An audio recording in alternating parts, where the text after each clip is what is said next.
اپنے درس کا باقاعدہ آغاز کرنے سے پہلے آج پھر ایک دو اہم باتوں کی طرف آپ کی نشاندہی وہ کروانا چاہتا ہوں۔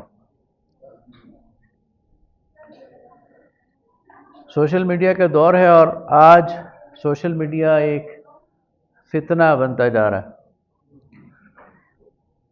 اور یہ فتنہ ہے پبلک لائٹ میں آنے کا، لیم لائٹ میں آنے کا، نمایاں ہونے کا، شہرت کا، اور اس شہرت کے حصول کے لیے سب سے زیادہ تختہ مشق وہ اللہ کا دین بنا ہوا ہے۔ اور کبھی کبھی سچی بات یہ ہے کہ مجھے بھی ڈر لگتا ہے کہ اللہ تعالیٰ ہمیں اس فتنے سے بچائے۔ اپنے بارے میں سوچتا ہوں کہ اللہ تعالیٰ مجھے اس فتنے سے بچائے، اور بعض اوقات سوچتا ہوں کہ اس پہ بات کرنی چاہیے یا نہیں، لیکن بہرحال بات کرنی چاہیے کہ ہر کوئی آ کر، جس کے ساتھ پاس مائک ہے، جس کے پاس موبائل فون ہے، اب یہ ضروری نہیں کہ وہ اس قابل ہو کہ وہ بات کرے یا اسے بات کرنی چاہیے، لیکن وہ دین پہ بات کرتا ہے۔ ایک طرف تو الہاد کا فتنہ ہے، اور براہ راست قرآن پر، سنت پر، اللہ کی ذات پر اعتراضات کر رہے ہیں لوگ، اور لوگوں کے دلوں میں شک اور شبہ ڈال رہے ہیں۔ اور دوسری طرف انکار سنت کا فتنہ ہے، سنت کا انکار، حدیث کا انکار، مسلمہ جو عقائد ہیں ان کا انکار، جو ہمارا عبادات کا نظام ہے اس کا انکار۔ یہ نہیں کوئی مولوی صاحب اٹھ کر کھڑے ہو جائیں گے اور کہیں گے کہ جس طرح میں نے شروع میں ایک دفعہ کہا بھی تھا کہ جو روزہ ہے یہ ہم غلط افطار کرتے ہیں، قرآن کے خلاف ہے، یا یہ جو قرآن میں صوم کا ذکر ہے یا صلات کا ذکر ہے اس کا معنی کچھ اور ہے، یعنی نئے معنی پہنانے کی کوشش کریں گے۔ اور مسلمانوں کا جو عمومی اس وقت کا طرز عمل ہے اس میں لوگ اس کو لے بھی رہے ہیں، اور ظاہر ہے کہ وہ وائرل بھی ہو جاتی ہیں چیزیں، اور اس پر پھر بحثیں بھی شروع ہو جاتی ہیں۔ ظاہر ہے کہ لوگوں کا دین کا علم تو اتنا ہی ہے، تو یہ ایک بہت خطرناک بات ہے۔ تو اس بارے میں چند چیزوں کو ہمیں ذرا اچھی طرح سمجھ لینا چاہیے۔ پہلی بات تو یہ ہے کہ جو قرآن ہے یہ اللہ کی کتاب ہے، اور ہمیں اس پر یقین رکھنا چاہیے، ہمیں اس پر اعتماد کرنا ہے۔ ضروری نہیں کہ اس کی کوئی بات ہماری عقل میں آئے اور ہماری عقل اسے سمجھ سکے۔ اس کی وہ بات بھی ہم نے ماننی ہے جو ہماری عقل میں آئے، اور اس کی وہ بات بھی ہم نے ماننی ہے جو ہماری عقل کی گرفت میں نہ آ سکے۔ یہی ایمان بالغیب ہے۔ اس کی کسی بات کو تاریخ ثابت کرے تب بھی ہم نے ماننی ہے، اور اس کی کسی بات کو تاریخ نے ثابت نہ کیا تب بھی ہم نے قرآن ہی کو ماننا ہے۔ مستشرقین اور یہ جتنے ملحدین ہیں وہ کہتے ہیں فلاں چیز تاریخ سے ثابت نہیں ہے، تو یہ جواز نہیں ہے قرآن میں شک ڈالنے کا۔ آرکیالوجی اور آثار قدیمہ قرآن کی کسی بات کی تصدیق کریں تب بھی ہم نے قرآن کو ماننا ہے، اور اس میں سے قرآن کی کسی بات کی تصدیق نہ ہو تب بھی ہم نے قرآن ہی کو ماننا ہے۔ سائنس کی کوئی بات وہ ہم قرآن کی کسی آیت کی تصدیق کرے تب بھی ہم نے قرآن ہی کو فائنل اتھارٹی ماننا ہے، اور سائنس کسی بات میں کوئی نیا اور کوئی اور بات کرے چاہے وہ قرآن کے خلاف ہو تب بھی ہم نے قرآن ہی کو ماننا ہے۔ اس کی وجہ یہ ہے کہ آرکیالوجی کا علم محدود ہے، تاریخ کے بہت سارے دریچے بھی وانے ہوئے ہیں، سائنس ابھی بہت طفولیت اور بچپنے کے دور میں ہے، اس نے اور بہت آگے بڑھنا ہے۔ اس لیے سائنس کی کوئی بات بھی فائنل نہیں ہے، تاریخ کی کوئی بات بھی فائنل نہیں ہے، آثار قدیمہ کی کوئی بات بھی فائنل نہیں ہے، فائنل اتھارٹی قرآن پاک ہے۔ لہٰذا قرآن پاک کو ہم نے اتھارٹی ماننا ہے، قرآن پاک پر ہم نے ایمان رکھنا ہے، اور ان باہر کی کسی چیزوں کی وجہ سے اگر قرآن کی تصدیق ہوتی ہے تو ماشاءاللہ، اور اگر نہیں ہوتی تو پھر یہ ان کی خامی ہے، قرآن کی خامی نہیں ہے۔ یہ بات بالکل واضح ہونی چاہیے، اور اس پر بالکل ذہن، دل، دماغ کو مطمئن کرنا چاہیے، اور اس بارے میں کوئی بھی کوئی سوال اٹھائے تو اس پر شک میں نہیں پڑنا چاہیے۔ ایک بات۔ دوسری بات یہ جو قرآن ہے یہ اکیلا نہیں ہے، یاد رکھیے، قرآن کے ساتھ سنت ہے۔ اللہ تعالیٰ نے ہمیں ہدایت کے لیے دو سرچشمے دیے ہیں، ایک اللہ کی کتاب اور ایک اللہ کے رسول صلی اللہ علیہ وسلم کی سنت، اور یہ سنت قرآن کی تشریح ہے۔ قرآن ہمیں کہتا ہے نماز پڑھو، سنت ہمیں بتاتی ہے کیسے نماز پڑھنی۔ قرآن ہمیں کہتا ہے روزہ رکھو، سنت ہمیں اس کے اوقات بتاتی ہے۔ قرآن ہمیں کہتا ہے زکوٰۃ دو، سنت اس کا ہمیں نصاب بتاتی ہے۔ اس لیے سنت جو ہے یہ لازم ہے قرآن کے ساتھ، اور سنت کو آپ علیحدہ کر دیں گے تو آپ قرآن کو نہیں سمجھ سکتے صرف الفاظ کی روشنی میں۔ تو ہمارے پاس کتاب اللہ ہے اور سنت رسول ہے۔ سنت ہم تک دو ذریعوں سے پہنچی ہے، یہ بھی یاد رکھیے۔ سنت ہم تک ایک ذریعے سے پہنچی ہے، وہ ہے حدیث، نبی صلی اللہ علیہ وسلم کا قول، آپ کا فعل اور آپ کی تقریر، یعنی آپ کے سامنے کوئی کام ہوا اور آپ نے اسے برقرار رکھا، یہ حدیث ہے۔ تو سنت ہم تک حدیث کے ذریعے بھی پہنچی ہے، اور اس وقت حدیث کی جو 6 کتابیں ہیں صحاح ستہ، اور اس کے علاوہ بھی جو صحیح کتابیں ہیں، تو صحیح حدیث کا وافر ذخیرہ موجود ہے جس پر ہم اعتماد کر سکتے ہیں اور جس کے ذریعے ہمیں نبی صلی اللہ علیہ وسلم کی سنت پہنچی ہے۔ تو جو حدیث کا انکار کرتا ہے وہ دراصل سنت کا انکار کر رہا ہے، اور اس کو منکر حدیث کہتے ہیں۔ اگر آپ حدیث کو کاٹ دیں گے تو آپ بہت ساری چیزوں میں پھر بلائنڈ ہو جائیں گے، اور پھر آپ نئے سرے سے قرآن کے معنی جو بھی چاہیں گے پہنائیں گے۔ اس لیے حدیث کا انکار یہ گمراہی ہے، ضلالت ہے، اور اس سے بھی بچنا ہے۔ سنت کا ایک دوسرا ذریعہ بھی ہے، اور وہ ہے عملی تواتر، یعنی صحابہ کرام رضوان اللہ تعالی علیہم اجمعین میں سے سب نے حدیث روایت نہیں کی، لیکن صحابہ نے رسول اللہ کو نماز پڑھتے ہوئے دیکھا اور پھر خود اس طرح نماز پڑھی، یعنی عملی طور پر اس کام کو کیا جو رسول اللہ نے کیا ہے، عملی طور پر اس طرح نماز پڑھی جس طرح رسول اللہ نے نماز پڑھی، عملی طور پر اس طرح روزہ رکھا جس طرح رسول اللہ صلی اللہ علیہ وسلم نے روزہ رکھا، عملی طور پر اس طرح حج کیا جس طرح رسول اللہ نے حج کیا۔ پھر صحابہ کو دیکھا تابعین نے، تو تابعین نے بھی اسی طرح عمل کیا، پھر تابعین کو دیکھا تبع تابعین نے، اور پھر قرن بعد القرن، آج تک ہمیں یہ دین تواتر سے بھی ملا ہے۔ آج آپ دیکھیں نا کہ ہماری مسجدوں میں نماز آج تو نہیں ہو رہی نا، صدیوں سے ہو رہی ہے۔ جب سے اسلام آیا ہے 1450 سال ہو گئے ہیں، 1447 ہجری ہے، تو کوئی ایک سال بھی ایسا نہیں ہے کہ رمضان ساقط ہو گیا ہو، کوئی ایک دن بھی ایسا نہیں ہے کہ مسلمانوں نے نماز چھوڑ دی ہو، کوئی ایک سال بھی ایسا نہیں ہے کہ مسلمانوں نے حج چھوڑ دیا ہو۔ تو ہر نسل نے بعد کی نسل کو یہ دین عملی تواتر سے پہنچایا ہے، تو یہ بھی سنت کا ایک ذریعہ ہے ہم تک پہنچنے کا۔ ان دونوں چیزوں کو، عملی تواتر یہ بھی اہم ہے، اس کو بھی دیکھنا، اور نبی صلی اللہ علیہ وسلم کی جو سنت کا ریکارڈ احادیث میں موجود ہے ان کو بھی دیکھنا، یہ دونوں چیزیں، ان کے ذریعے ہمیں نبی صلی اللہ علیہ وسلم کی سنت ملی ہے، اور اس سنت یہ ایک لحاظ سے سیف گارڈ کرتی ہے قرآن کو۔ لہذا اہم بات یہ ہے کہ ہم نے قرآن سے بھی چمٹ جانا ہے، ہم نے قرآن کا تمسک بھی کرنا ہے، قرآن کو بھی پکڑ کے رکھنا ہے، اور اس کے ساتھ سنت کو بھی پکڑ کے رکھنا ہے، اور ہر وہ بات جو سنت کے دائرے سے باہر ہو اسے قبول نہیں کرنا، اور کسی ایرے غیرے، کسی نابغہ روزگار، چاہے وہ کوئی بھی دلیل لے کے آئے یا کتنی بھی چکنی چبڑی بات کرے، اس کی بات کو نہیں ماننا، اس کو یہ کہنا بھائی اپنی بات کے لیے سنت سے ریفرنس پیش کرو، یا تو حدیث پیش کرو، یا نبی صلی اللہ علیہ وسلم کا کوئی ایسا تعامل جو صحابہ کرام نے کیا وہ پیش کرو۔ تیسری بات اس میں بہت اہم ہے، اور وہ ہے فہم صحابہ۔ ہم کہتے ہیں ہم اہل سنت والجماعت ہیں، یہ الجماعت صحابہ کی جماعت ہے، اور صحابہ نے چونکہ براہ راست قرآن پاک کو سنا رسول اللہ سے، صحابہ براہ راست شاگرد ہیں رسول اللہ صلی اللہ علیہ وسلم کے، لہذا صحابہ کا فہم اور صحابہ کا اجماع یہ سند ہے، یہ حجت ہے، اور ہم جب قرآن کو پڑھیں گے تو صحابہ کے فہم کی روشنی میں پڑھیں گے۔ جب یہ تین چیزیں آپ کر لیں گے پھر انشاءاللہ گمراہی کے دروازے بند ہو جائیں گے۔ تو یہ بڑا اہم ہے، یہ پیغام لوگوں تک بھی پہنچائیں، خود بھی اس پر عمل کریں کہ ہم نے دین کی صرف وہی بات ماننی ہے جو قرآن میں ہے، جس کی سپورٹ سنت میں ہے، اور جس کا فہم صحابہ سے ہمیں ملا ہے۔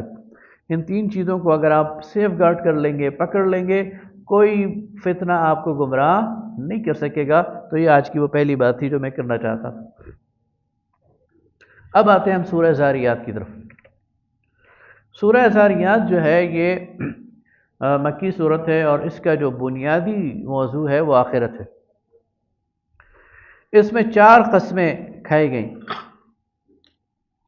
والذاریات ذروا، قسم ہے گرد اڑانے والی ہواؤں کی، اور پھر قسم کھائی پانی سے بھرے بادل اٹھانے والی ہواؤں کی، اور پھر سبک رفتاری سے تیزی سے چلنے والی، آسانی سے چلنے والی ہواؤں کی، اور پھر ایک بڑے کام کو تقسیم کرنے والی ہواؤں کی۔ تو اس سے بتایا جا رہا ہے کہ اللہ تعالیٰ نے یہ جو دنیا کا نظام بنایا ہے، اور اس میں خاص طور پر اس کی جو آب و ہوا ہے، اس کی جو کلائمیٹ ہے، اس کے جو موسموں کا تغیر و تبدل ہے، اس کا جو قانون اللہ نے بنایا ہے، وہ بنیادی طور پر اس کی جو مین وہ ہے وہ ہوا ہے۔ ہوا ہی کے ذریعے گرد و غبار بھی اڑتا ہے، ہوا ہی کے ذریعے بادل بھی ایک جگہ سے دوسری جگہ جاتے ہیں، ہوائیں ہی جو ہے وہ ٹمپریچر کو اپ اینڈ ڈاؤن کرتی ہیں، اور ہوا ہی کے ذریعے اللہ تعالیٰ یہ تقسیم کرتا ہے کہ فلاں جگہ بادل برسیں گے اور فلاں جگہ نہیں برسیں گے۔ تو انما توعدون لصادق، یہ دعویٰ کر کے اللہ تعالیٰ اب یہ قسمیں کھا کر اس کے بعد وہ جو بات ہے اس کی طرف لے کے آ رہے ہیں کہ جس چیز کا تمہیں خوف دلایا جا رہا ہے، یا جس چیز کا تم سے وعدہ کیا جا رہا ہے وہ سچی ہے، یعنی قیامت آنی ہے۔ وہ اللہ جس نے کائنات کا یہ نظام بنایا ہوا ہے، تو اس نے اس کو ایک وقت مقرر کے لیے بنایا ہوا ہے، ایک وقت آنے کے بعد اس کو فنا کر دے گا، اور پھر سب نے اس کے حضور حاضر ہونا ہے۔ اور جزا و سزا جو دین ہے وہ لازماً پیش آئے گی۔ اور پھر قسم ہے اس آسمان کی جو مختلف شکلیں اختیار کرتا ہے، والسماء ذات الحبک۔ حبک کہتے ہیں یہ جو جب ہوا چلتی ہے نا تو ریت کے جو ٹیلے ہیں ان پہ لہریں سی بن جاتی ہیں، مختلف شکلیں سی بن جاتی ہیں، اسے حبک کہتے ہیں۔ تو بعض اوقات آپ آسمان کو دیکھتے ہیں نا تو اس پہ بادل کے مختلف ٹکڑیاں ہوتی ہیں، یا بعض اوقات موسم کی وجہ سے آسمان رنگ بدلتا ہے، تو مختلف شکلوں والے آسمان کی یہاں قسم کھائی گئی۔ آگے فرمایا کہ جو لوگ اپنے اٹکل سے، اپنے وہم سے، اپنے گمان سے فیصلے کرتے ہیں وہ مارے گئے، یعنی حقائق کی طرف نہیں جاتے بلکہ اپنے گمان کی طرف جاتے ہیں۔ آگے فرمایا کہ متقی لوگ وہ جنتوں میں ہوں گے اور اس کے چشموں میں ہوں گے، اور پھر ان کے اوصاف بیان کیے۔ اس کے بعد پھر حضرت ابراہیم علیہ السلام اور ان کے مہمانوں کا واقعہ ہے، اور لوط علیہ السلام اور ان کی بستی کا، اور فرمایا فما وجدنا فیہا غیر بیت من المسلمین، کہ لوط علیہ السلام کی پوری بستی میں ایک گھر تھا صرف مسلمانوں کا، اور وہ تھا پیغمبر کا گھر، اس کے علاوہ ساری کی ساری بستی ظالم تھی۔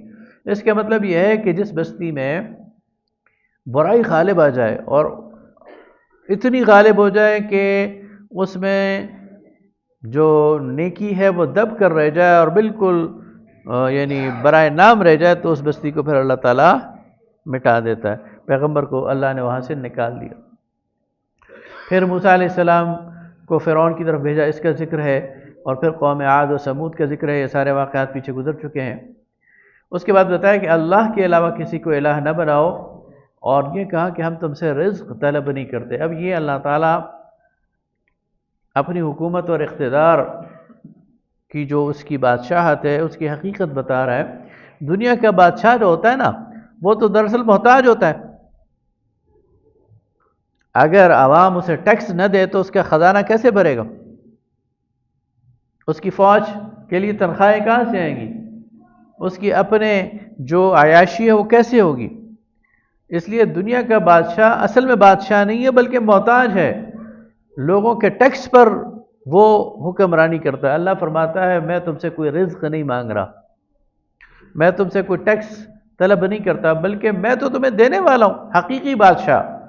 میرا خزانہ تمہارے دین کا محتاج نہیں ہے، تم میرے محتاج ہو، اس لیے تم میرے علاوہ کسی کو الہ نہ بناؤ۔ آگے سورہ طور ہے۔ یہ سورہ طور بھی مکہ مکرمہ کے ابتدائی دور کی صورت ہے۔ اس میں جو ہے وہ 5 قسمیں کھائی گئی ہیں طور کی، اور کھلی کتاب کی، بیت المعمور کی اونچی چھت کی، اور موجزن سمندر کی۔ طور پہاڑ کو کہتے ہیں، اور خاص طور پر طور وہ پہاڑ جس پر موسیٰ علیہ السلام کا اللہ تعالیٰ کے ساتھ مکالمہ ہوا۔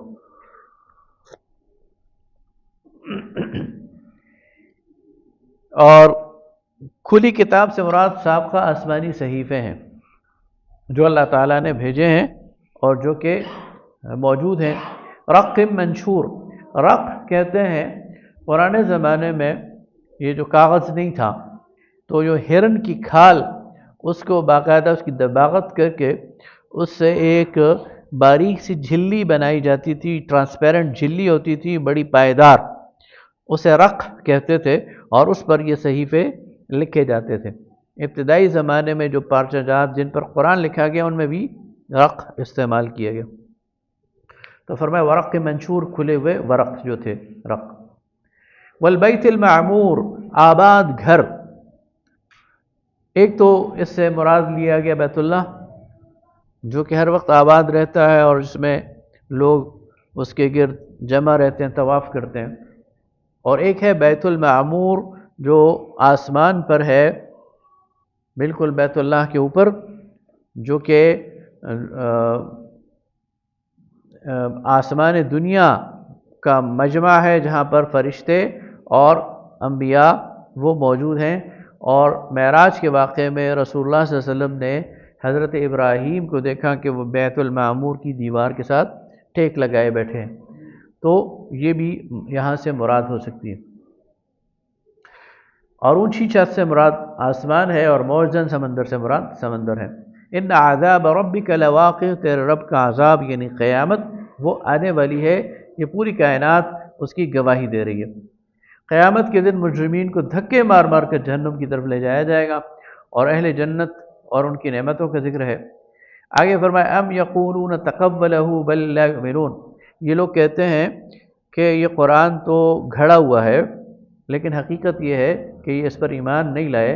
فَلْيَأْتُوا بِحَدِيثٍ مِثْلِهِ إِن كَانُوا صَادِقِينَ، اگر یہ سچے ہیں تو اس قرآن کی طرح کوئی چیز لے آئیں۔ اب یہ بات میں پہلے بھی کر چکا ہوں، آج تھوڑا سا اس کو مزید کھولتے ہیں، اس لیے کہ آج بھی اس پہ بات کی جاتی ہے۔ قرآن پاک بار بار یہ چیلنج دیتا ہے کہ تم اس قرآن کی طرح کوئی چیز لے آؤ۔ اب اس کا کیا مطلب ہے؟ کیا قرآن اس سے یہ مطلب لے رہا ہے کہ قرآن کی پیروڈی کرو، جس طرح کچھ لوگ کرنے کی کوشش کرتے ہیں، جس طرح مسلمہ کذاب نے کی کہ قرآن کی جس طرح قافیہ ردیف ہے اس طرح الفاظ کی تک بندی کر کے دو چار جملے جوڑ جاڑ کر ادھر ادھر سے لے آؤ اور کہو کہ میں لے آیا ہوں۔ یہ مطلب اس کا نہیں ہے۔ اس کا پہلا مطلب یہ ہے کہ قرآن عربی مبین میں ہے، تو تم عربی زبان میں ایسی کتاب لے آؤ جس کے اندر کوئی ایک جملہ ایسا نہیں ہونا چاہیے جو ادب کے لحاظ سے اس اعلیٰ معیار سے گرا ہوا ہو۔ قرآن پاک الحمد سے لے کر والناس تک آپ پڑھتے جائیں، اس کے اندر کوئی ایک جملہ ایسا نہیں ہے جو عربی ادب کا شاہکار نہ ہو۔ میں اس کی مثالیں آپ کو دے چکا ہوں۔ تو ایسی کتاب تم لے کے آؤ جو اول سے لے کر آخر تک اتنی اعلیٰ معیار کی ہو کہ جس کا کوئی ایک جملہ، کوئی ایک استعارہ، کوئی ایک محاورہ وہ اس اعلیٰ ادبی اس سے گرا ہوا نہ ہو۔ پھر اس میں ایک ہی مضمون بار بار بیان ہو رہا ہو لیکن اس میں تکرار محسوس نہ ہو، یعنی آپ ایک بات دو بار کریں، تین بار کریں تو کوئی کہے گا نا یار بس کرو، کتنی بار کرتے ہو۔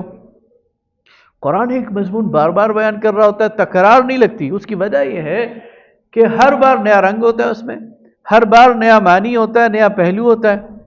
تو ایسی کتاب ہونی چاہیے قرآن کے مقابلے میں اگر لے کے آؤ کہ اگر اس میں ایک مضمون کو بار بار بیان کیا جا رہا ہے تو نئے رنگ سے، نئے ڈھنگ سے، نئے آہنگ سے، نئے پہلو سے بیان ہو۔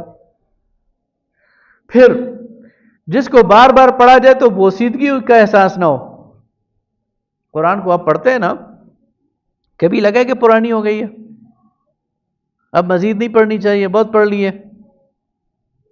آپ ایک ناول ایک دفعہ پڑھ لیں، دوسری دفعہ پڑھ لیں، تیسری دفعہ اس کو دیکھنے کا دل نہیں کرتا۔ کوئی ایک کتاب انسان کی. تو ایسی کتاب ہونی چاہیے کہ جو بار بار پڑھی جائے لیکن بوسیدہ محسوس نہ ہو. پھر جس کے عجائبات ختم نہ ہو. حدیث میں آتا ہے نا لا تنقضی عجائبہ، ہر بار اس کو پڑھا جائے تو نئے نئے موتی اس سے نکلیں. اب آپ دیکھیں نا قرآن پاک وہ کتاب ہے کہ گزشتہ 1400 سال سے اس کی تفسیریں لکھی جا رہی ہیں. کوئی صدی ایسی نہیں کہ جس میں کوئی ایک ماسٹر پیس تفسیر اس کی نہ آئی ہو. اور جب وہ تفسیر آتی ہے تو انسان عش کرتا ہے کہ واہ اس میں تو یہ پہلو ہے اور یہ پہلو ہے. تو ایسی کتاب ہونی چاہیے جس کے عجائبات ختم نہ ہو. پھر اس میں تمثیل ہو یعنی مثالیں بیان کی گئی ہوں، اس میں زجر ہو یعنی ڈانٹ ہو، اس میں بشارت ہو، اس میں سکون ہو. وہ پڑھے تو انسان کو سکون ملے، اسے حلاوت ملے، اس پر روحانی کیفیت طاری ہو. تو یہ ساری کیفیتیں کسی کتاب میں ہوں تو پھر لے آؤ قرآن کے مقابلے میں. تو ظاہر ہے ایسی کوئی کتاب انسان نہیں بنا سکتا. اچھا یہ تو ہو گیا اس کا ایک پہلو. دوسرا پہلو اس قرآن کے مقابلے میں اگر کوئی کتاب لاؤ گے تو ایسی ہونی چاہیے کہ جس کے مضامین میں وسعت ہو. دنیا میں آپ کتابیں لاتے ہیں نا، یہ بایولوجی کی کتاب ہے، ٹھیک ہے، بایولوجی کے متعلق اس میں معلومات ہوں گی، لیکن وہ معلومات 50 سال سے زیادہ کارگر نہیں ہوتی. کوئی بھی ایسی کتاب نہیں ہے جو 50 سال سے زیادہ ریلیونٹ ہو. اگر بہت اعلیٰ پائے کی کتاب بھی ہوتی ہے نا تو 50 سال بعد اس کے اندر تبدیلیاں آنی شروع ہو جاتی ہیں، لوگ اس پہ اعتراضات کرنے شروع کر دیتے ہیں، نیا علم آنا شروع ہو جاتا ہے. لیکن یہ تو ایک موضوع ہے، قرآن میں ایک موضوع تو نہیں ہے. یعنی ہر موضوع اس میں موجود ہے اور ہر موضوع میں اتنی وسعت ہے، اتنی گہرائی ہے کہ 1400 سال بعد بھی وہ نہیں محسوس ہو رہی ہے. تو ایک بات تو یہ ہے کہ اس کی مضامین کے اندر گہرائی ہے، وسعت ہے، اور اس کے عجائبات ختم نہیں ہو رہے اور اس کی تفاسیر لکھی جا رہی ہے. تیسری بات، اس کا موضوع لامتناہی ہے. اس میں ازل سے لے کر ابد تک کائنات کی بات ہے، اس میں انسانی تاریخ کی بات ہے، اس میں بتایا کہ کائنات کا خالق اور مالک کون ہے، مدبر اور منتظم کون ہے، پھر مخلوقات، پھر انسان کی نفسیات، انسان کی فطرت، انسان کی تاریخ، انسان کی جبلت، انسانی معاشرہ کی اٹھان، انسانی تہذیب، ثقافت، قانون، معاشرت. اس میں کون سا موضوع اللہ نے چھوڑا ہے؟ تو ایسی کتاب لے کر آؤ جس میں پھر یہ ساری چیزیں ہوں، کوئی ایک موضوع نہ ہو اس کا، پھر وہ ساری چیزیں ہوں. اچھا پھر ایسی کتاب ایسے شخص لے کر آئے جو دنیاوی طور پر ان پڑھ ہو اور تمہارے سامنے اس کی 40-50 سال کی زندگی گزری ہوئی ہو، اور تم یہ گواہی دو کہ نہ تو اس کا کوئی استاد ہے، نہ اس کا کوئی پڑھانے والا ہے، اور نہ اس کا کوئی اس کو سمجھانے والا ہے. اور پھر ایسی کتاب لے کے آؤ کہ جس کے پیچھے جو اس کا داعی ہے اسے مار بھی پڑی ہو، اسے ہجرت بھی کرنی پڑی ہو، اسے جان بھی دینی پڑی ہو، اسے مال بھی قربان کرنا پڑا، اس کے بعد بھی وہ ڈٹا رہے. تو ایسی کتاب تم نہیں لا سکتے. اس کا مطلب یہ ہے کہ اللہ کی کتاب ہے، اس کا مقابلہ آسان نہیں ہے. اللہ نے ویسے ہی چیلنج نہیں دے دیا، بچوں کا کھیل نہیں ہے کہ تم 2-4 آیتیں ادھر ادھر سے جوڑ ڈاڑ کر لا کر ڈھول بجانا شروع کر دو کہ ہم کتاب لے آئے. تو یہ کتاب ایسی نہیں آئے گی. تو یہ سب مل کر اللہ تعالیٰ فرماتا ہے کہ تم سارے انسان مل جاؤ اور اپنے لیے جتنے گواہ لا سکتے ہو، جتنے ریسورسز جمع کر سکتے ہو، سب کے سب لے آؤ اور پھر مقابلہ کرو. تم نہیں کر سکو گے. اچھا قرآن کے مقابلے میں لانے کی بات تو دور کی ہے، قرآن کے اندر تم کوئی دراڑ ڈالنے کی کوشش کرو.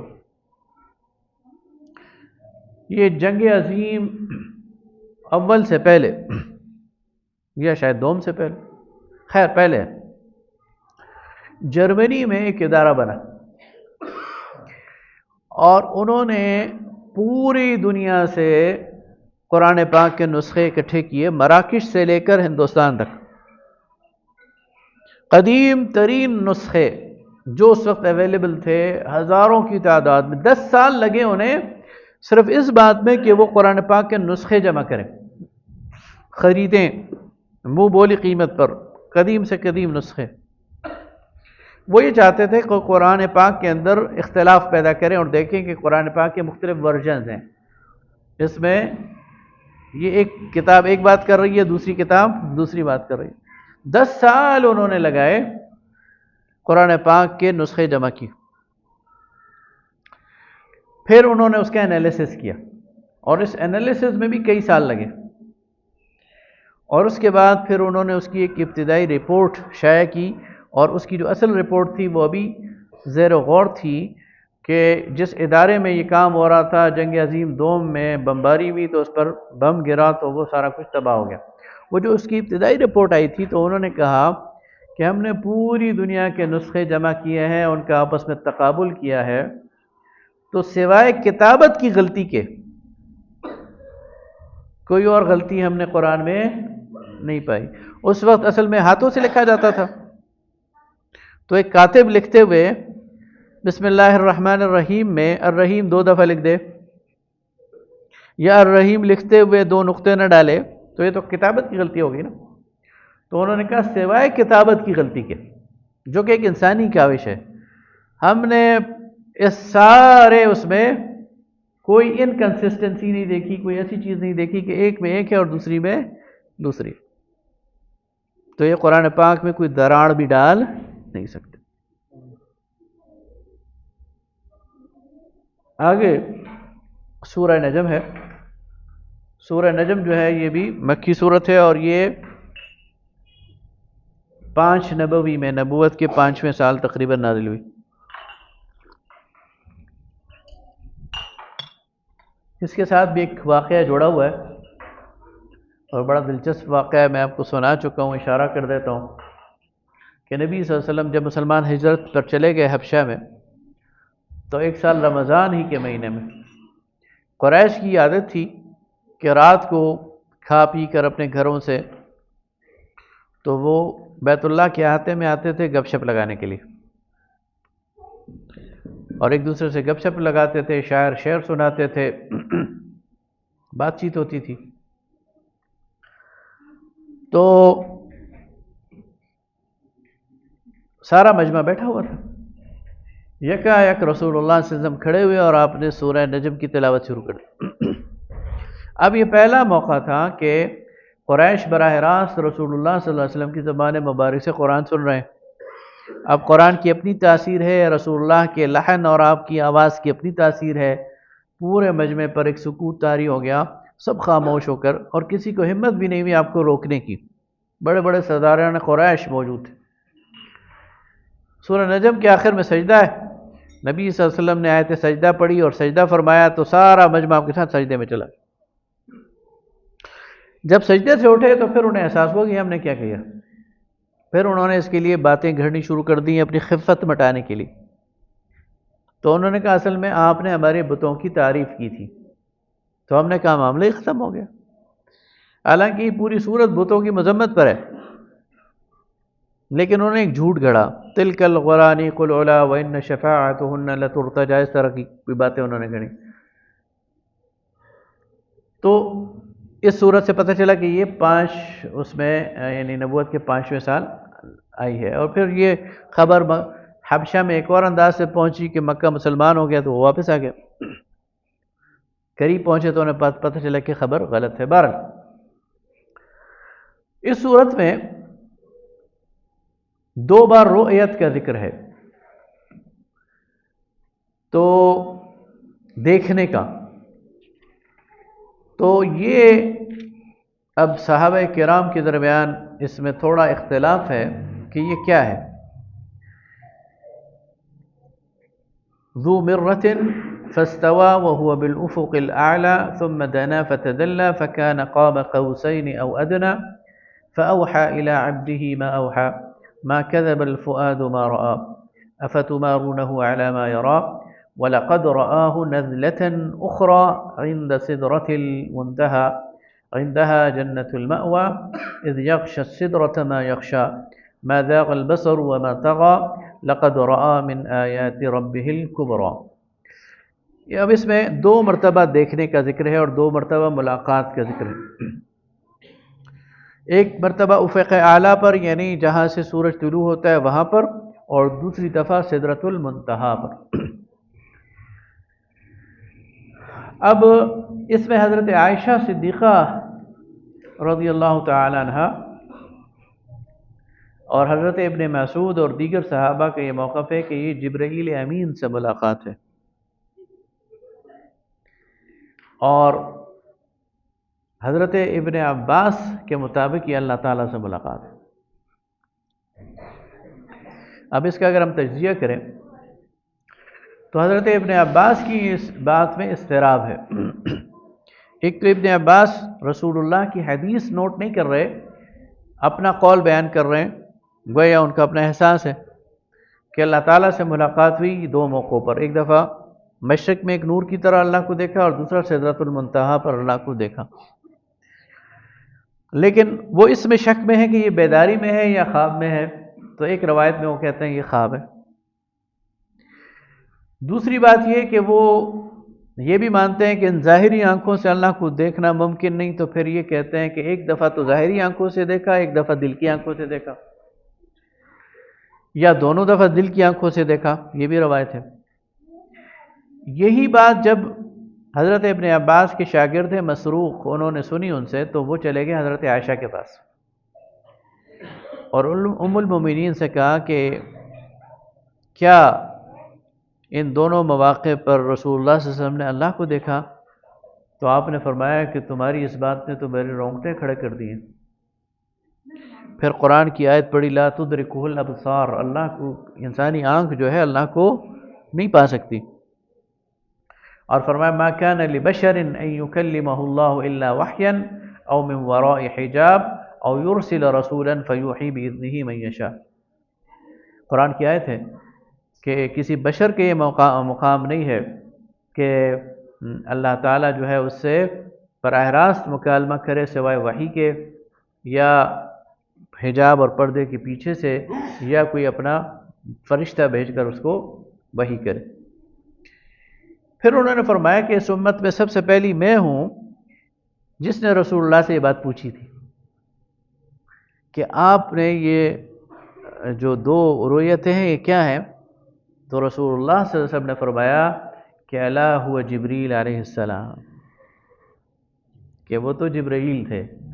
تو اس سے معلوم ہوا کہ نبی صلی اللہ علیہ وسلم نے ان دونوں مقامات پر جبرائیل علیہ السلام سے ملاقات کی ہے۔ ایک تو پہلی وحی کا قصہ لگتا ہے کہ جیسے غار حرا میں نبی صلی اللہ علیہ وسلم کی ملاقات ہوئی تو وہ افق سے آئے ہوں گے، اور وہ جو کیفیت ہے کہ فدنا فتدلا، وہ قریب آئے اور انہوں نے پھر وحی کی، تو وہ اسی کی رپورٹنگ لگتی ہے سورہ نجم میں۔ اور دوسرا سدرۃ المنتہا پر، یہاں پر ایک دوسرا سوال اٹھتا ہے کہ سدرۃ المنتہا پر پھر آپ 1 دفعہ گئے یا 2 دفعہ گئے؟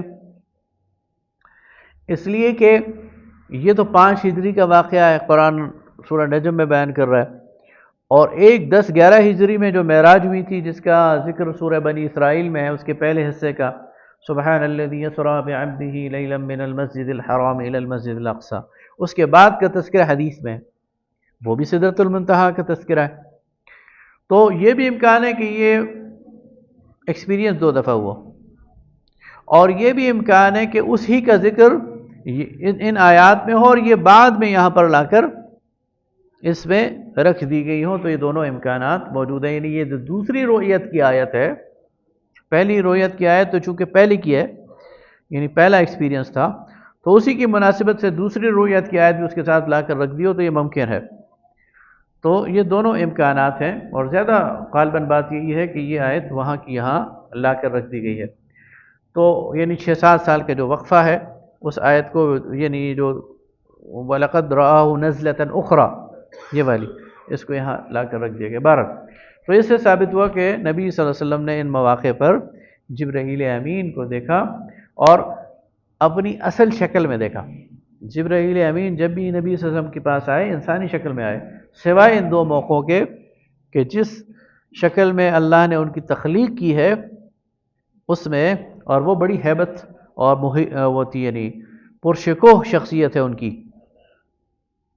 سینکڑوں پر، اور جس طرح ایک بڑی شخصیت ہے، تو اس شخصیت میں نبی صلی اللہ علیہ وسلم نے ان کو دیکھا۔ اس میں صورت میں دیوی دیوتاؤں پر تنقید کی گئی ہے، اور پھر فرمایا کہ اللہ تذر وازرۃ وزر اخرى وان سعی للانسان الا ما سعى وان سعيه سوف يرى ثم يجزاه الجزاء الاوفى۔ قیامت کے دن کوئی بوجھ اٹھانے والا کسی کا بوجھ نہیں اٹھا سکے گا، اور انسان کے لیے اس دن وہی کچھ ہوگا جس کی اس نے سعی کی ہے۔ اچھا، اب یہ بعض اوقات ہم آیت کو ریفرنس کے بغیر نوٹ کر لیتے ہیں، نہیں، یہ آیت ہم اکثر نوٹ کرتے رہتے ہیں، ان سعی للانسان الا ما سعى، انسان کے لیے وہی کچھ ہے جو کچھ اس نے سعی کی، اور دنیا پہ سے فٹ کرتے ہیں کہ دنیا میں جو محنت کرو گے اس کا پھل پاؤ گے۔ یہ دنیا کے لیے ہے ہی نہیں، پورے ریفرنس میں پڑھے نا، بات شروع کرتا ہے اللہ تعالیٰ اللہ تزر وازرۃ وزر اخرى، اس دن کوئی بوجھ اٹھانے والا کسی کا بوجھ نہیں اٹھائے گا۔ وَأَنَّ سَعْيَ لِلْإِنسَانِ إِلَّا مَا سَعَى، اور انسان کے لیے وہی کچھ ہے جس کی اس نے کوشش کی ہے آخرت کے حوالے سے۔ وَأَنَّ سَعْيَهُ سَوْفَ يُرَى، پھر اس کی سعی کو وہاں پر دیکھا جائے گا، پرکھا جائے گا۔ ثُمَّ يُجْزَاهُ الْجَزَاءَ الْأَوْفَى، پھر اس کو اس کا پورا پورا بدلہ دیا جائے گا۔ تو دیکھیں کتنا غلط مفہوم آ جاتا ہے کہ صرف ایک آیت بیچ میں سے آپ نکال کر اس دنیا میں فٹ کرنے کی کوشش کریں کہ آپ محنت کرو گے تو کامیاب ہو جاؤ گے۔ ضروری نہیں کہ کوئی شخص محنت کرو اس دنیا میں کامیاب ہو جائے، بہت سارے ایسے لوگ ہوتے ہیں بہت محنتی ہوتے ہیں، کچھ بھی نہیں ملتا، بہت سارے ایسے لوگ ہوتے ہیں کچھ بھی نہیں کرتے، بہت کچھ مل جاتا ہے۔ یہ اللہ کی تقسیم ہے، اس کی حکمت ہے اس دنیا میں۔ آخرت کے لیے وہ فارمولہ اللہ تعالیٰ بیان کر رہا ہے۔ آگے سورہ قمر، سورہ قمر بھی مکی صورت ہے، اور یہ ہجرت سے 5 سال پہلے نبی صلی اللہ علیہ وسلم پر نازل ہوئی ہے، اور اس میں واقع شق القمر کا ذکر ہے، یعنی چاند 2 ٹوٹے ہو گیا۔ حضرت عبداللہ بن مسعود، حضرت حذیفہ بن یمان اور حضرت جبیر بن مطعم یہ روایت کرتے ہیں کہ یہ اس کے عینی شاہد ہیں۔ باقی جو صحابہ ہیں انہوں نے یہ سنا اور بیان کیا، جیسے حضرت ابن عباس ہیں، یہ ان کی پیدائش سے پہلے کا واقعہ ہے۔ یہ حضرت انس بن مالک ہیں، وہ بہت چھوٹے تھے اور ظاہر ہے کہ وہاں تھے بھی نہیں، لیکن یہ جو تینوں صحابی ہیں یہ کہتے ہیں کہ ہمارا عینی واقعہ ہے۔ تو یہ بہرحال ایک ایسا کام ہے کہ جو ہوا، اور جسے اس وقت یعنی چاند کا 2 ٹوٹے ہونا، 14ویں کا چاند تھا، چاندنی رات تھی، منا میں رسول اللہ صلی اللہ علیہ وسلم وہ موجود تھے جب یہ واقعہ ہوا، اور اس کو وہاں لوگوں نے دیکھا، لیکن اس کو جادو قرار دیا۔ تو لوگوں نے کہا کہ جادو تو تم پر ہو سکتا ہے، باہر کے لوگوں پہ تو نہیں ہو سکتا، لیکن جو باہر کے قافلے آئے تو انہوں نے بھی تصدیق کی کہ انہوں نے اس موقع پر یہ دیکھا تھا۔ بہت سارے لوگ اس میں امکان کی بحث کرتے ہیں کہ یہ ممکن نہیں ہے۔ اب امکان کی بحث میرے اور آپ کے لیے تو ہے، امکان کی بحث اللہ کے لیے نہیں ہے۔ وہ کائنات کا خالق ہے، چاند اس کے لیے کیا چیز ہے؟ جس نے پوری کائنات کو بنایا، چاند اس کا چھوٹا سا پارٹیکل بھی نہیں ہے، وہ اس کو توڑ بھی سکتا ہے، واپس جوڑ بھی سکتا ہے۔ تو امکان کی بحث یاد رکھیے انسان کے لیے، اللہ کے لیے نہیں ہے۔ اللہ جو کچھ بھی کرنا چاہے کر سکتا ہے، اور اللہ نے کیا، اللہ نے دکھایا اپنی ایک نشانی کے طور پہ۔ اقترب للساعة وانشق القمر، کہ جس طرح یہ چاند 2 ٹوٹے ہو سکتا ہے، یہ پورا نظام ٹوٹ جائے گا، اور اس کے لیے قیامت کی گھڑی یعنی قیامت کے اوپر بطور دلیل اللہ تعالیٰ نے یہ معجزہ دکھایا۔ یہ مالابار انڈیا میں ساحلی علاقہ ہے، اس کا ایک راجہ اپنے چھت پر ٹہل رہا تھا، تو اس نے دیکھا چاند 2 ٹوٹے ہو گیا اور پھر اکٹھا ہو گیا، تو اس نے اپنی جو نوشت ہے، اس کی جو خود نوشت ہے، اس میں اس بات کا ذکر بھی کیا۔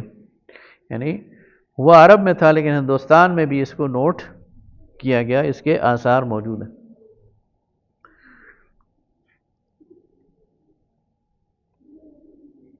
اس میں آخرت کا اور قیامت کا اثبات ہے، اور پھر فرمایا کہ وَلَقَدْ يَسَّرْنَا الْقُرْآنَ لِلذِّكْرِ فَهَلْ مِن مُدَّكِرٍ، ہم نے قرآن کو ذکر کے لیے آسان کر دیا ہے، تو کون ہے جو کہ اس کو اس سے سوچے اور سمجھے۔ اس کے بعد پھر سورہ رحمان ہے۔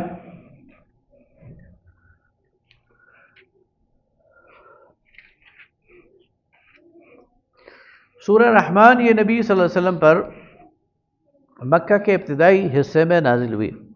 اس کے بارے میں بھی ایک دلچسپ واقعہ وہ آتا ہے کہ ابھی بالکل ابتدائی دن تھے اور مشرکین کے ساتھ دعوت کا وہ چل رہا تھا، اور مشرکین جو ہیں وہ سخت تعذیب اور تشدد کر رہے تھے مسلمانوں پر۔ تو صحابہ کرام بیٹھے ہوئے تھے اکٹھے، کسی جگہ مذاکرہ کر رہے تھے، غالباً دار ارقم میں بیٹھے ہوئے تھے۔ تو آپس میں مشورہ کرتے ہیں کہ کون ہے جو کل مشرکین کے مجلس میں جا کر قرآن سنائے۔ تو حضرت عبداللہ ابن مسعود جو 14-15 سال کے نوجوان تھے اور بڑے نحیف تھے، بڑے کمزور تھے، پتلی ٹانگیں تھیں ان کی، وہ کھڑے ہو گئے، کہتے ہیں میں سناؤں گا۔ تو دوسروں نے منع کیا کہ ایک تو تمہاری قبیلے کی کوئی حیثیت نہیں ہے، تم باہر سے آئے ہو، مہاجر ہو، اور دوسرا تم خود اتنے کمزور ہو، تم تو ایک تھپڑ بھی برداشت نہیں کر سکتے، تو تم نہ کرو۔ انہوں نے کہا نہیں، مجھے کرنے دو۔ کہا چلو ٹھیک ہے۔ وقت طے ہو گیا، وہ آ گئے اور قریش بیٹھے ہوئے تھے، اور یکایک ان کے درمیان کھڑے ہو کر انہوں نے سورہ رحمان کی تلاوت شروع کر۔ الرحمن علم القرآن خلق الانسان علمہ البیان الشمس والقمر بحسبان، اور بہت خوبصورت آواز تھی ان کی، قرآن کے ماہر تھے۔ تھوڑے تو مشرکین مکہ کو پتہ ہی نہیں چلا نا، وہ ذرا تھوڑے سے چونکے کہ ہوا کیا ہے ہمارے ساتھ۔ پھر وہ جناب مشتعل ہو گئے، اور جس کے ہاتھ میں جو تھا اس نے مارنا شروع کر دیا۔ جس کے ہاتھ میں جوتی تھی اس نے جوتی سے مارا، جس کے ہاتھ میں لاٹھی تھی اس نے لاٹھی سے مارا، کسی نے ہاتھوں سے مارا، اور مار مار کر زد و کوب کر کے بے ہوش کر دیا، اور بڑی مشکل سے ان سے بچا کر اور گھسیٹ کر ان کے ساتھیوں نے وہاں سے نکال لائے، اور کافی دیر تک بے ہوش رہے، پانی کے چھینٹے مار کر انہیں ہوش میں لائے۔ تو کہتے ہیں خدا کی قسم، قرآن سنانے کا مزہ جتنا آج مجھے آیا اس سے پہلے نہیں آیا، اور تم کہو تو میں کل دوبارہ جاؤں گا اور اسی طرح انہیں قرآن سناؤں۔ تو یہ سورہ رحمان اس وقت نازل ہوئی۔ یہ وہ صورت ہے کہ جس میں اللہ تعالیٰ نے انسانوں کو بھی مخاطب کیا اور جنات کو بھی مخاطب کیا، اور اس کے جو پہلا رکوع ہے اس میں اللہ تعالیٰ آثار کائنات کی طرف اور جو اللہ کی نعمتیں ہیں اس کی طرف متوجہ کر رہا ہے۔ اس کا جو دوسرا رکوع ہے وہ مجرمین کی طرف ہے، جو جہنم کے حقدار ہیں، اور پھر جہنم کی جو ساری حالات ہیں وہ بیان ہو رہی ہیں۔ اور اس کے جو تیسرا رکوع ہے وہ اہل ایمان کے لیے ہے، اور پھر ان کے جو جنت کے مناظر ہیں، جنت کے باغات ہیں۔ وَلِمَنْ خَافَ مَقَامَ رَبِّهِ جَنَّتَانِ، جو اللہ تعالیٰ سے ڈرے گا اور اس کے سامنے کھڑا ہونے سے اس کے لیے 2 باغات ہیں، اور پھر ان کی کیفیات ہیں، اور اس کے اندر جو حوریں ہیں اور اس کے اندر جو نعمتیں ہیں وہ ساری اس میں بیان کی گئی ہیں۔ بہت خوبصورت صورت ہے، اللہ تعالیٰ کے رحمان کے نام سے ہے، اور اس صورت کی فضائل بھی بہت زیادہ آئے ہیں، اور اس کو یاد بھی کرنا چاہیے، پڑھنا بھی چاہیے۔ آگے آتا ہے سورہ واقعہ۔ سورہ واقعہ جو ہے یہ مکی صورت ہے، اور اس میں بنیادی طور پر پہلے تو قیامت کے واقعے کے بارے میں بتایا جا رہا ہے کہ جب وہ واقعہ آ جائے گا تو وہ زلزلہ ہے، اور اس کے نتیجے میں تہوبالا ہو جائے گا سب کچھ، اور جو ہے وہ زمین جو ہے وہ ریزہ ریزہ ہو جائے گی، اور یہ جو پہاڑ ہیں یہ بالکل غبار ہو جائیں گے، اور پھر فرمایا کہ تم 3 حصوں میں تقسیم ہو جاؤ گے۔ انسان جو ہے وہ بنیادی طور پر 3 حصوں میں تقسیم ہو جائیں گے۔ ایک ہیں سابقون، وہ لوگ جنہوں نے نیکی پر سبقت کی، نیکی کے کسی موقع کو ضائع نہیں ہونے دیا، اور اپنی پوری کوشش کی کہ اللہ تعالیٰ کی رضا کے لیے جان خرچ کرنی پڑے، جان مال خرچ کرنا پڑے، مال وقت صلاحیت سب کچھ دے دیں، ان کا سب سے اچھا مقام ہوگا، سب سے پہلے جنت میں جائیں گے، سب سے اونچے مقام پہ ہوں گے، اور ان کی جو فرمایا کہ پہلوں میں یہ زیادہ ہوں گے، اور ان کی جو کیفیات بیان کی جا رہی ہیں جنات النعیم کی اور مقربون کی اللہ کے قریب، وہ یہ ہے کہ وہ بڑے بڑے تختوں پر ہوں گے، ایک دوسرے کے سامنے ہوں گے، اور ان کے درمیان جو ہے وہ جو ویٹرز ہوں گے، جو ان کے لیے خادم ہوں گے، وہ بہت اچھی پرسنالٹی والے خوبصورت لڑکے ہوں گے، نوجوان ہوں گے، اور ان کے درمیان وہ جو ہے وہ مشروبات لے کر گھوم رہے ہوں گے، اور ایسی مشروبات جو ان کے دماغ کو بھی معاف نہیں کریں گی اور ان پر سر درد وغیرہ بھی نہ لائیں گی، اور یعنی ان پر نشہ بھی طاری نہیں ہوگا۔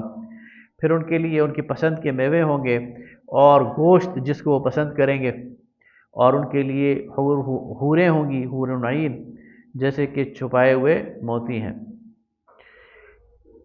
آگے فرمایا اصحاب الیمین، دائیں ہاتھ والے، یہ سابقون کے پیچھے والے لوگ ہیں جنہوں نے نیکی میں سبقت تو نہیں کی لیکن نیک زندگی گزاری ہے، گناہ بھی ان سے ہوتے رہے، غلطیاں بھی ان سے ہوتی رہی ہیں، لیکن نیکی کا پلڑا بھاری رہا ہے، غالب رہا ہے، اللہ کی رضا کے لیے کام کرتے رہیں، تو ان کی جو نعمتیں ہیں وہ بھی بیان کی گئی اور فرمائی ہر دور میں زیادہ ہوں گے۔ پھر اصحاب الشمال، وہ لوگ جو بائیں ہاتھ والے ہیں، جو نافرمان ہیں، جو مجرم ہیں، ان کا، اور پھر جہنم میں ان کے لیے جو زقوم ہے اور جو ان کے اوپر جو انہیں کھولتا ہوا پانی دیا جائے گا، وہ سارا اس میں آ گیا۔ اور آگے پھر جو ہے وہ اللہ تعالیٰ فرماتا ہے کہ تمہاری حیثیت یہ ہے کہ تم جو ہے وہ کوئی تمہارے سامنے جس کی ہم جان لینا چاہیں تو تم اسے بچا نہیں سکتے، اور اس طرح یہ صورت ختم ہو جاتی ہے۔ اس کے بعد سورہ الحدید آتی ہے۔ سورہ حدید جو ہے یہ مدنی صورت ہے، اور اس کی جو ابتدائی آیات ہیں وہ توحید کے حوالے سے بڑی کلائمکس کی آیات ہیں۔ فرمایا کہ یحیی و یمیت وہو علی کل شیء قدیر، وہی زندہ کرتا ہے، وہی مارتا ہے، وہ ہر چیز پر قادر ہے۔ هو الاول والآخر والظاہر والباطن وہو بکل شیء علیم، وہی پہلا ہے، اس سے پہلے کوئی بات نہیں، وہی آخر ہے، اس کے بعد کوئی نہیں ہے، وہی سامنے والا ہے اور وہی پس منظر میں، یعنی ہر طرف جو ہے وہ اللہ ہی ہے، اور وہ ہر چیز پر وہ ہے، ہر چیز کا علم رکھتا ہے۔ اور پھر اس نے آسمان و زمین کو جو ہے وہ پیدا کیا 6 دنوں میں، اور اس کے علاوہ وَهُوَ مَعَكُمْ أَيْنَمَا كُنْتُمْ، تم جہاں بھی ہوگے وہ تمہارے ساتھ ہے، اور وَاللَّهُ بِمَا تَعْمَلُونَ بَصِيرٌ، تمہارے ہر عمل کو وہ دیکھ رہا ہے۔ پھر اس کے بعد جو ہے وہ اس میں انفاق کی بات کی گئی، اور اللہ کے راستے میں جو ہے وہ خرچ کرنے کی بات کی گئی، اور بتایا کہ من ذا الذی یقرض اللہ قرضا حسنا، کون ہے جو اللہ تعالیٰ کو قرض حسن دے، فیضاعفہ لہ ولہ اجر کریم، اللہ تعالیٰ بڑھا چڑھا کر اسے واپس کرے گا، اور اس کے لیے بہت ہی عزت والا اجر ہے۔ آگے فرمایا یوم تری المؤمنین والمؤمنات یسعی نورہم بین ایدیہم وبایمانہم بشراکم اليوم جنات تجری من تحتها الانہار، قیامت کے دن جب سخت اندھیرا ہوگا، کوئی لائٹ نہیں ہوگی، تو اہل ایمان کے ساتھ ان کا نور ہوگا جو ان کے آگے آگے چل رہا ہوگا اور انہیں راستہ دکھا رہا ہوگا۔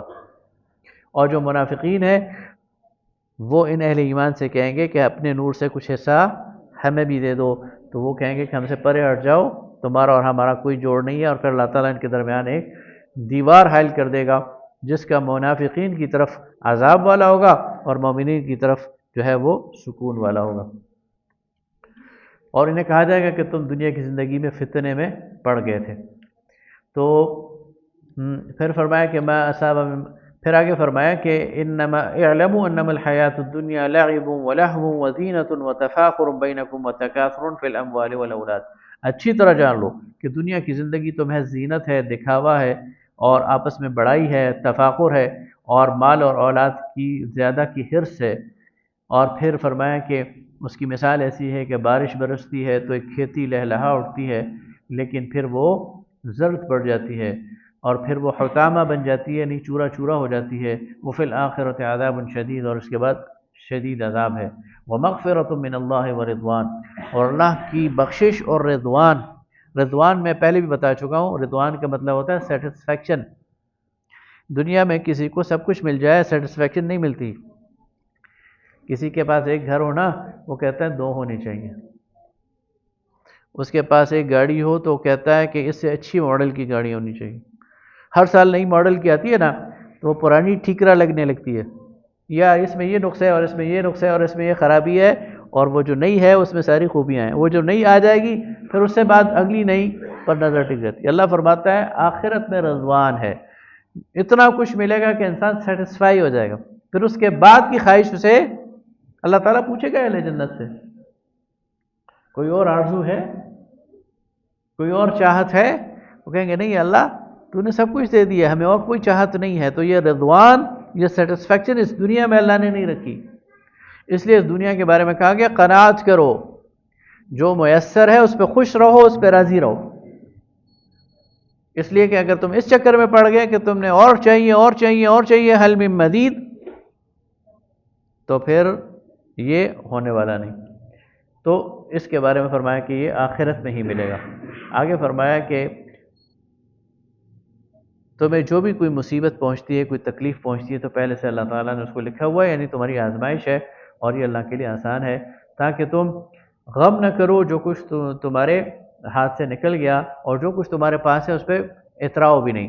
یعنی کسی سے اللہ لے کر آزماتا ہے، کسی کو اللہ دے کر آزماتا ہے، دونوں کو اس پر آزمائش کو دیکھنا چاہیے، بخل نہیں کرنا چاہیے. اور جو ہے وہ فرمایا کہ وَأَنزَلْنَا الْحَدِيدَ، ہم نے لوہا اتارا. اب یہاں دیکھیں ایک اللہ فرما رہا، یہ نہیں کہا کہ ہم نے لوہا زمین میں رکھا، یہ نہیں کہا. فرمایا وَأَنزَلْنَا الْحَدِيدَ، ہم نے لوہا اتارا. کہاں سے اتارا؟ اب ہمیں سائنس بتاتی ہے، فزکس، کہ لوہے کے لیے، یعنی لوہے کی کمپوزیشن کے لیے، لوہا بنانے کے لیے جس قدر درجہ حرارت چاہیے وہ اس دنیا پر کرۂ ارض پر پاسبل نہیں ہے. اس وقت بھی ہم جو بھٹیاں ہیں جس میں لوہا پگھلاتے ہیں، 1500 ڈگری سینٹی گریڈ پر بھٹی کو، فرنس کو گرم کرتے ہیں تو اس میں لوہا پگھلاتے ہیں. تو یہ تو کم سے کم ہے نا. تو بنانے کے لیے کیا چاہیے ہوگا؟ اللہ فرماتا ہے کہ گویا یہ بنی کہیں اور ہے، پھر اللہ تعالیٰ نے اس کو زمین میں اتارا ہے، اس کی بمبارٹمنٹ ہوئی ہے. یعنی یہ اس کرۂ ارض پر انسانوں کی زندگی سے پہلے، یہ سائنس ہمیں بتاتی ہے کہ اس پہ بہت ساری جو بیرونی چیزیں اس کی بمبارٹمنٹ ہوئی ہے، اوپر سے گری ہیں، ان میں سے ایک لوہا بھی. تو فرمایا وَأَنزَلْنَا الْحَدِيدَ، ہم نے لوہے کو اتارا. اس کو دیکھ کر بہت سارے لوگ جو ہیں وہ حیرت کرتے ہیں، سائنسدان، کہ یہ قرآن کس طرح کی بات کر رہا ہے. تو پھر فرمایا کہ ہم نے رسول بھیجے، اور پھر عیسیٰ ابن مریم کو بھیجا، اور پھر ان کو انجیل عطا فرمائی، اور پھر ہم نے جو ہے وہ ان کے حوالے سے اس کا ذکر ہے. تو یہ وہ آیات ہیں کہ جو اس صورت میں ہیں. وآخر دعوانا ان الحمد للہ رب العالمین.